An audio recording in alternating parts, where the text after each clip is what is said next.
ফটকে সারা রাত আলা পাহারা দিয়েছিল। এই আলায়, এই ভেড়িতে মাঝে মাঝে সরকিয়ে পাইপ গান নিয়ে মাছ চুরি করতে আসে কারা যেন। একটা বুড়ো কাক কচুরিপানার নালার পাশে নলবনের গভীরে এই সাত সকালে কি করতে যেন নেমেছিল। ফটকেকে আসতে দেখেই সে সপ সপ করে হাওয়া কেটে বড় বড় ডানা মেলে ঘোষেদের আলার দিকে উড়ে গেল। লম্বা গলা কাকটা যেখানে বসেছিল তার পাশেই আলার লোকেদের পুঁতে রাখা বাঁশের উপরে একটা পুরনো পানকৌড়ি চুপ করে বসেছিল পুবে পিঠ দিয়ে, যাতে রোদ পোয়াতে পারে। চোখটা বন্ধ করে বসেছিল ও। ফটকের পায়ের আওয়াজে একবার কষ্ট করে চোখ মেলল, মেলেই আবার চোখ বন্ধ করে ফেলল। ফটকেকে ও বিলক্ষণ চেনে। ফটকের রাহান সাহান, খাল খারিয়ত সব ওর জানা। তাই তার বংশারূঢ় আসনের বেশ কাছে ফটকের উপস্থিতি সত্ত্বেও কোনো রকম উত্তেজনা না দেখিয়ে ও চুপ করে বসে রইল। ও জানে যে ফটকে ওর কোনো ক্ষতি করবে না। আলার ঘরের পাশে একটা বাতাবি লেবুর গাছের নিচে নরম ঝুরঝুরে মাটিতে পূব দিকে মুখ করে ফটকে শুয়ে পড়ল, সামনের পা দুটো বুকের নিচে গুটিয়ে, লেজটা পাকিয়ে। কাল রাতে বড় শীত ছিল। আবাদের উপর দিয়ে যেন উত্তুরে হাওয়ার ঝড় বয়ে গেছে। আলার লোকেরা সকলেই দক্ষিণের, তাই বোধহয় উত্তরে হাওয়ার সঙ্গে এদের কারো বনিবনা নেই। ফটকে নিজে কোথাকার তা নিয়ে ফটকে কখনো মাথা ঘামায়নি।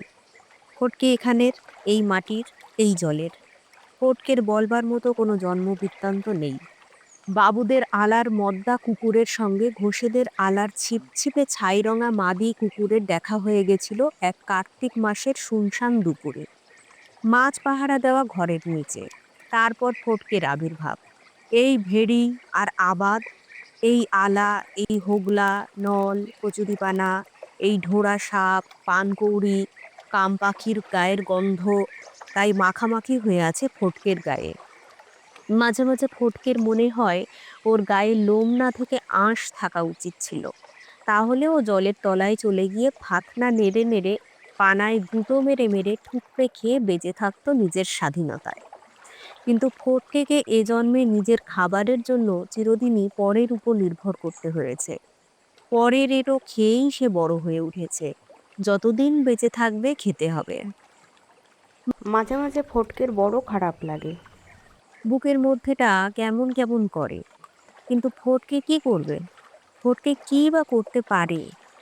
যখন ওর বুকে এমনি কষ্ট হয়, তখন সামনের দুপা লম্বা করে দিয়ে তার উপরে মুখ নামিয়ে সে নিজে শুয়ে থাকে বাবুদের ঘরের বারান্দায়।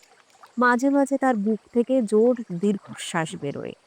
ফটকে সেই শ্বাসকে বুকের মধ্যেই রাখতে চায়, কিন্তু বাঁধ ভাঙা নোনা জলের মতো সে শ্বাস বেরিয়ে আসে।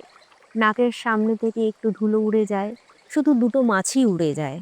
এছাড়া ফটকের দীর্ঘশ্বাসে আর কারো কোনো ক্ষতি বৃদ্ধি হয় না। কাম পাখিগুলো কচুরিপানার গালের মধ্যে কাঁকড়া কাঁকড়ি দিচ্ছে, কঁকা কঁকা কঁকা আওয়াজ। এই সকালের জলের উপরে যে একটা আশ্চর্য ঠান্ডা শান্তি থাকে, তাকে ভেঙে টুকরো টুকরো করে দিচ্ছে। একটা সাপ উল্টো দিকের নলঝোপ থেকে বেরিয়ে জলের উপর দিয়ে সোজা সাঁতরে আসছে এপারের দিকে। সাপটা জল কেউটে। সাপটার পুরো শরীরটাই প্রায় জলের উপর ভেসে আছে। গায়ের সাদা বুটি দেখা যাচ্ছে।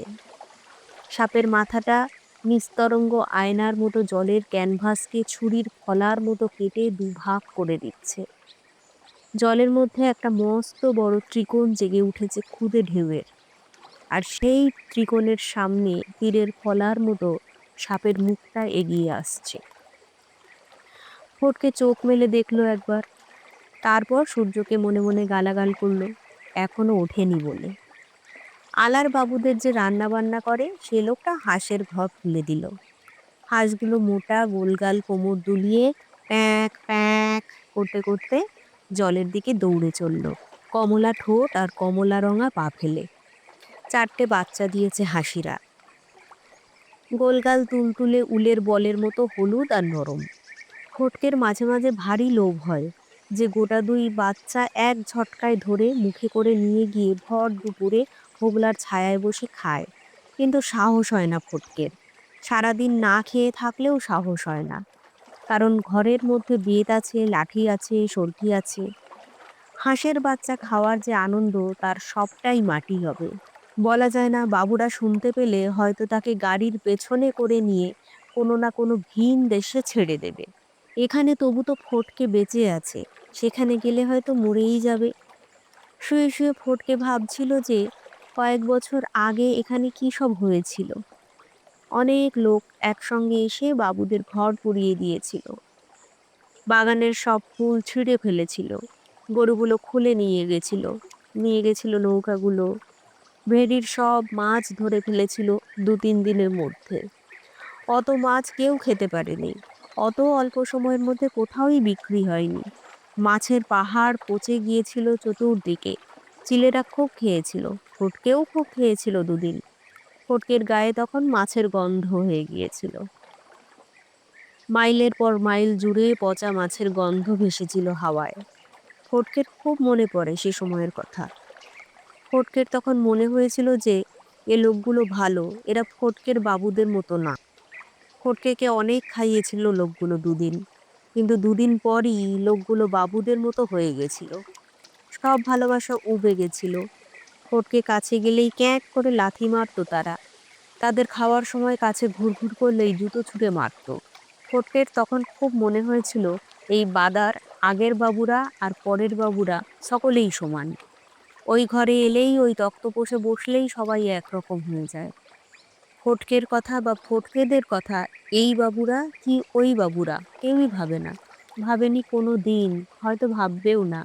সূর্যটা এখনো ওঠেনি। ফটকের পেটে বড় খিদে, ফটকের গায়ে বড় শীত। কখন বাবুদের সকালের জলখাবার রুটি আর তরকারি তৈরি হবে ফটকে জানে না। বাবুদের খাওয়া হয়ে গেলে ৮খানা রুটি পাবে ফটকে। ফটকে সূর্যের ভরসায়, বাবুদের দয়ার ভরসায় বেঁচে আছে। এই শীতের মধ্যে, আলোর মধ্যে, এই অন্ধকার জলার মধ্যে। ফটকে কি বেঁচে আছে? ফটকে ভাবে। পুবের দিকে মুখ করে চুপ করে শুয়ে নাকে বাদার গন্ধ পায় ফটকে। ওর নেতিয়ে পড়া কানে কাম পাখির কোঁকানি শোনে আর ভাবে। ফটকে ভাবে, সূর্য কি উঠবে? সূর্য কি সত্যিই উঠবে?